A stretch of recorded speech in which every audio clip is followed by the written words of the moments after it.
저도 처음에 2017년도에 강의를 할 때는 사실 그 사이클별로 투자법, 어떤 투자법을 써야 되는지에 대해서 강의를 했었거든요. 근데 막상 시장을 겪어보니까 이게 회전을 해요.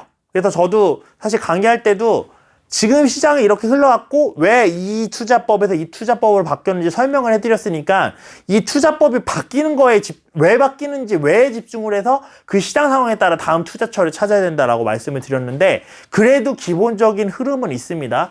일단은 하락장부터 시작을 할게요.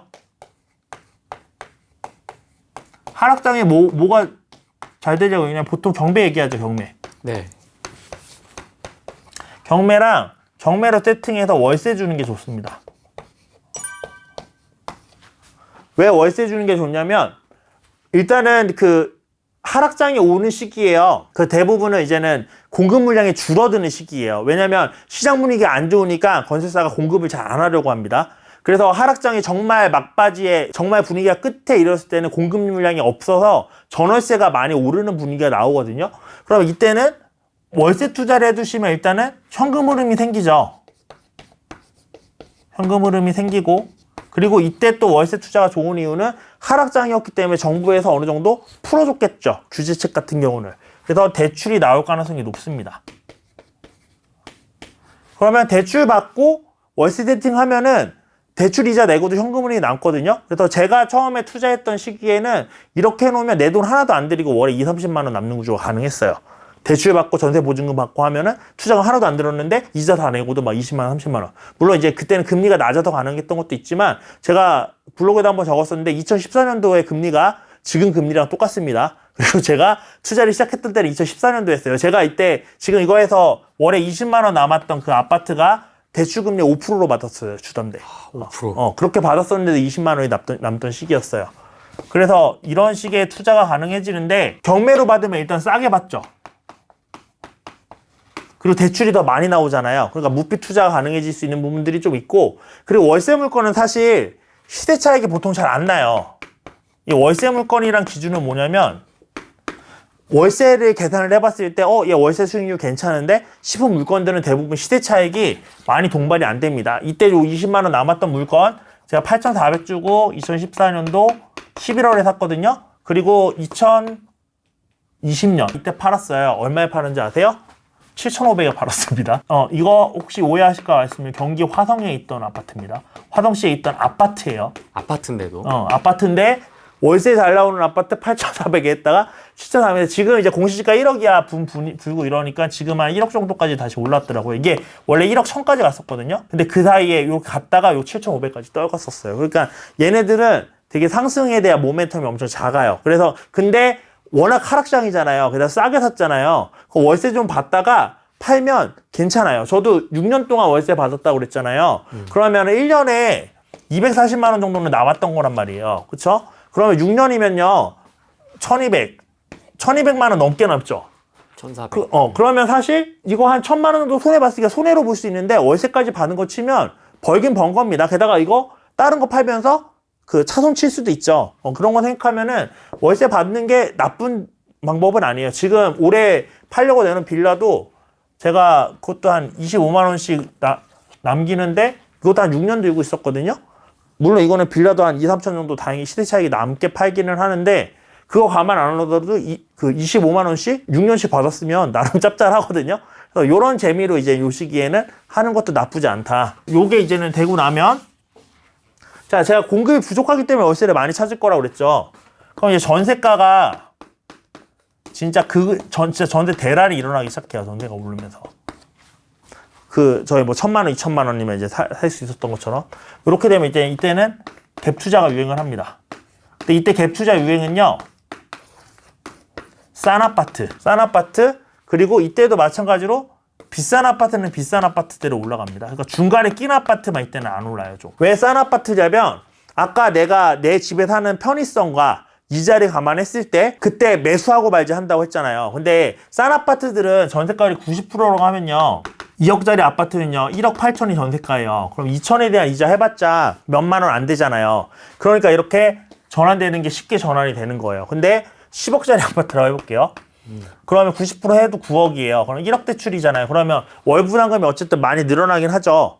그러면 이 경우에는 이 전환율이 조금 낮아지는 겁니다. 근데 이 비싼 아파트들은 왜 오르냐라고 했을 때, 비싼 아파트에 사시는 분들은 그만큼 이제 부가 좀 있으신 분들이 부를 형성했으니까 강남이나 이 비싼 아파트 강남이나 막 이런 데 얘기하는 겁니다.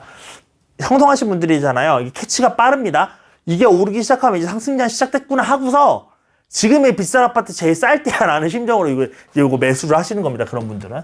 이 두 가지가 보통 많이 오르고요. 그래서 서울 같은 경우는 이렇게 두 개가 동시에 오르고, 그 경기도나 인천만 해도 싼 아파트부터 먼저 오르고요. 그 다음에 한 다음에나 다다음에 정도 돼야지 비싼 아파트가 같이 오르는 영향을 보여요. 왜냐면 경기도나 인천은 서울 대비해서 이렇게 막 부잣집 동네가 별로 없으니까 이런 모양새로 간다고 보시면 되시고요. 그래서 이렇게 해서 이제는 시장 분위기가 좀 살기 시작하면요. 그러면은 건설사들이 분양을 하기 시작합니다. 그동안 미뤄왔던. 그러면 요거까지 넘어오는데 기껏해야 2, 3년이에요. 2, 3년 걸리거든요.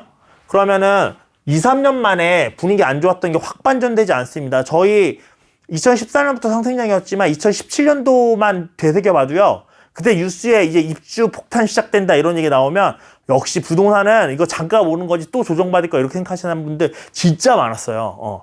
그런 것처럼 2, 3년 만에 분위기가 반전되지 않아요. 그래서 어쨌든 그래도 발 빠른 분들은 계시니까. 근데 어쨌든 상대적으로 이 분양 경쟁률이 낮다는 소리예요, 이 시기에는. 그리고 건설사 입장에서도 이제 상승을 확인했잖아요. 상승을 확인한 지 얼마 안 됐으니까 분양가를 공격적으로 책정을 못 합니다. 그러면 이때 경쟁률 낮은 거 분양받아서 가지고 가셨던 분들, 과거로 치면 2015년, 16년도에 분양받으셨던 분들 다 지금 최소 2배, 많이는 3, 4배도 떴습니다. 분양가 대비해서. 사실 분양권은 그 이후에도 계속 좋지만 제가 요 다음 시기로 말씀을 드린 건 요 시기쯤에 경쟁률이 낮은 상태에서 내가 분양권을 잘 잡을 수 있는, 좋은 가격으로 잡을 수 있는 시기 때문에 분양권을 말씀드린 거고요. 요렇게 분양하고 나면요, 땅이 없어져요.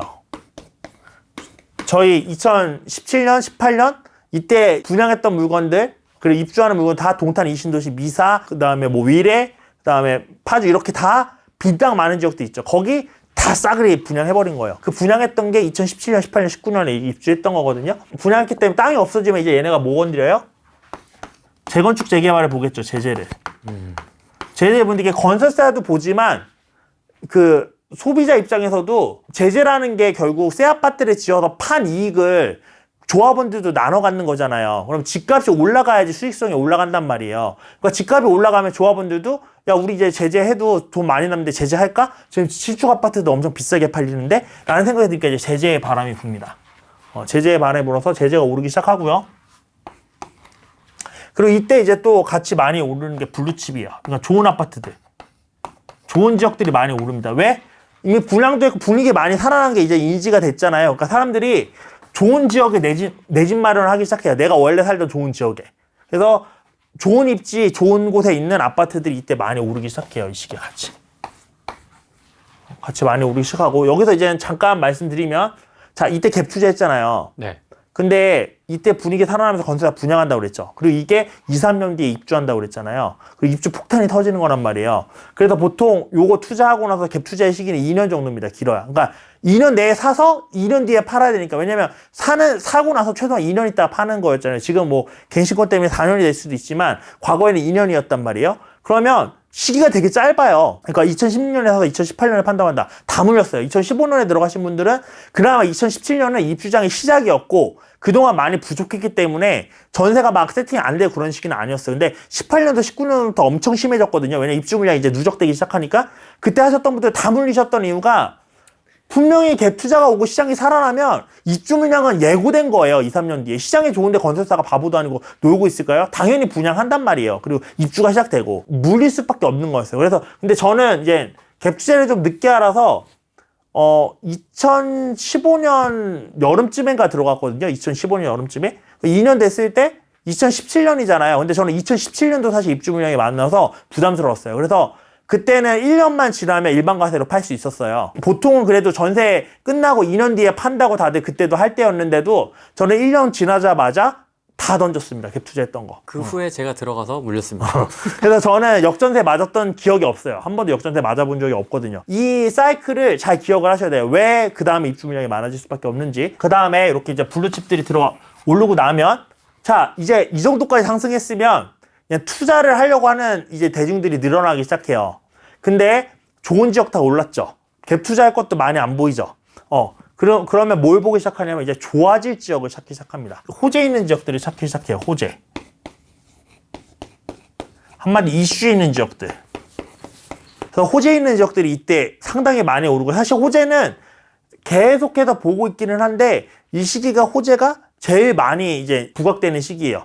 보면은 호재 때문에 뭐 GTX 노선 때문에 많이 올랐다고 했던 아파트들 한 2018년도 이후로 많이 올랐습니다. 왜냐면 GTX 호재는요, 그 2015년도에도 있었고 2014년도에도 있었거든요. 근데 그런 호재 있었던 아파트들이 제일 많이 오른 게 언제냐면 2018년쯤이에요. 그랬던 이유가 이 호재 이슈가 이때부터 사람들이 이제 늦었는데 뭐라도 잡아야 되는데 좋은 지역은 이미 다 비싸고, 그러니까 좋아질 지역들이 따라가는 거예요. 그 다음에 이제 좋아질 지역도 다 오르고 좋은 지역도 다 올랐어. 그러면 안 오른 지역들을 찾는 거죠, 이제. 여기 별 차이 없었는데 너무 안 올랐는데 갭 메우기라고 하죠. 이때쯤 갭 메우기 투자가 유행했습니다. 안 오른 지역을 찾고, 이 안 오른 게 이 초반에 이제 아파트에서 멈춘다고 하면 그 뒤에 이제 빌라, 뭐 오피스텔 다 찾아가면서 안 오는 거를 찾기 시작하는 거예요. 그래서 제가 이번 상승장 때 마지막에 원루오피나 빌라, 썩빌 뭐 이런 것도 다 오를 거다라고 얘기를 했던 게, 사람들은 뒤늦게 들어오는 사람이 항상 있고요. 뒤늦게 들어온 사람은 돈이 없고 이미 많이 오른 집값을 감당할 여유가 없어요. 근데 따라는 가고 싶어. 그러다 보니까 이런 돈 적게 드는 안 좋은 물건들을, 비선호 물건들을 따라서 들어갈 수밖에 없습니다. 그래서 이거를 근데 누군가는 가지고 있었을 거잖아요. 그 전에 투자한 사람이. 그러면 그 사람들 돈 회수되면 이 사람들이 이제 여기서 되었으니까 이거 가겠어요? 뭐 재개발 보거나 다시 아파트 보거나 이런 쪽으로 갈 거잖아요. 그러니까 여기서 이 사람들이 이제 물리고 끝나는 거예요. 근데 결국에는 시장의 흐름은 이렇게 흘러가요. 이렇게 흘러가고, 여기서 이제는 그 시장 분위기에 따라 뭐 공시가 1억 이하 같은 그런 이슈가 불기도 하고 이런 것들이 불기는 하는데, 일단 기본적으로 이렇게 흘러가고 결국에 마지막에는 안 좋은 것들이 쫙 오르면서 끝난다. 지역도 마찬가지예요. 지역도 안 좋은 지역들이 안 올랐으니까 상대적으로 비선호 지역이니까 제일 마지막에 오르는 거거든요. 근데 그런 지역들이 마지막에 피날레 하면서 끝나는 거라고 보시면 됩니다. 그러면 지금 안 좋은 지역이나 뭐 약간 인구수 작거나 네. 동네로 쳐도 이렇게 좀 약간 비선호 지역, 썩빌, 일반 빌라 막 지금 다 난리잖아요. 그럼 저 피날레를 앞두고 있다고 보는 거예요? 저는 그렇다고 봅니다. 예. 그게 결국 위에 쪽으로 돈이 건너가서 더 좋은 상품을 올려줄 가능성이 저는 높다고 보고요. 이런저런 거를 봤을 때 저는 이미 돈이 거의 다 쓰였고, 근데 이 피날레를 올리기 위해서 아직 폭죽이 덜 쳐진 거지. 왜 돈이 더 아직 남아있다고 그랬잖아요. 여기 더 들어가야 되는데. 피날레가 아직 좀 하기 위해서 폭죽이 살짝 부족하다는 느낌인 거지. 곧 올 거라고 보는 거고, 그래서 내년쯤에 올라도 데드캣 바운스라고 보는 거고, 그래서 좀 이제 자금 운용을 준비를 해야 된다라고 말씀을 드리는 거고요. 근데 이거는 어디까지나 수도권 기준입니다. 수도권 기준으로 말씀을 드리는 거고요. 수도권 기준으로 말씀을 드리는 거고, 여기 이 사이클을 보실 때도 중요한 게, 자, 우리 오락실에 가면요, 내가 오락 실력이 이렇게 좋지는 않아요. 근데 끝판왕을 보고 싶어. 그러면은 주머니에 돈이 많이 있어야 되죠. 계속 컨티뉴 해야지 끝판왕을 볼 수 있잖아요. 근데 돈이 많이 없으면 끝판왕 못 보고 한 1탄 끝나고 다시 집에 가야 되잖아요. 그러면 다음날 와서 또 1탄부터 해야 되고. 똑같습니다. 이게 지역들도요, 돈이 많은 지역들은 현금이 많기 때문에 여기 계속 비싸지잖아요. 그러면 계속 돈을 더 투입해야지 더 올라가면서 이게 굴러간다는 소리거든요, 이 사이클이. 돈이 많은 지역들은 이 사이클이 거의 온전하게 굴러가요. 수도권이기 때문에 빌라, 오피스, 뭐 썩빌, 그 다음에 오피스 이런 것도 올라갈 수 있는 겁니다. 원룸 오피스텔도. 마찬가지로 부산이기 때문에 썩빌, 원룸 오피스텔도 올라가는 거예요. 생각해보면 뭐 안동에 있는 원룸 오피스텔 썩빌 투자라고 하는 얘기 들어보신 적 있으세요? 안동? 그런 얘기 없단 말이에요. 그런 데는 그 주머니에 동전이 많지 않기 때문에 그 지역에 이제 있는 사람들의 인구가 적으면 일단은 통화량이 적은 거고, 유동성이 그만큼. 그리고 거기에 부자 숫자도 있겠죠. 부자들이 그만큼 적은 만큼, 유동성이 적은 만큼, 거기는 한 2탄까지 깨고 그냥 끝나는 거야. 아니면 3탄까지 갔다가, 오늘 집에 돌아가야 돼. 그러면 집에 돌아가면 다시 어디서 시작해요? 정면부터 다시 시작하는 거예요. 그래서 걔네들은 이런 뒤에가 안 옵니다. 그래서 지방 투자할 때 호재 보고 잘 투자 안 하죠. 그 이유가 호재까지 흐름이 안 오는 거예요. 지방은 유동성이 없는 지역들이 많기 때문에. 그래서 이런 것들을 제대로 돌릴 수 있는 지역은 우리나라에서 해봤자 이제 서울, 부산, 대구, 대전 요 정도. 울산도 좀 울산이 그래도 광역시 중에서는 규모가 작아서 조금 애매하긴 한데 무튼 안정적으로 봤을 때는 서울, 부산, 대구, 대전 정도까지만 이 사이클을 온전하게 돌릴 수 있는 자금력을 가지고 있는 사람들이 살고 인구수가 되는 지역들이고 나머지 지역들은 이 끝까지 안 옵니다. 오히려 이제는 광주나 뭐 울산 같은 경우는 이 갭매우기가 지역 내에서 이루어지는 게 아니라 전국 단위로 봤을 때 울산이 안 올랐네? 라고 하고서 이제 오는 거지 지역 단위로 이루어지진 울산 지역 내에서 이루어지는 부분은 조금 약해요. 그렇게 보시면 되실 것 같고 그 다음에 이제는 요것 때문에 이제 제가 앞으로 보는 전망은 이런 겁니다.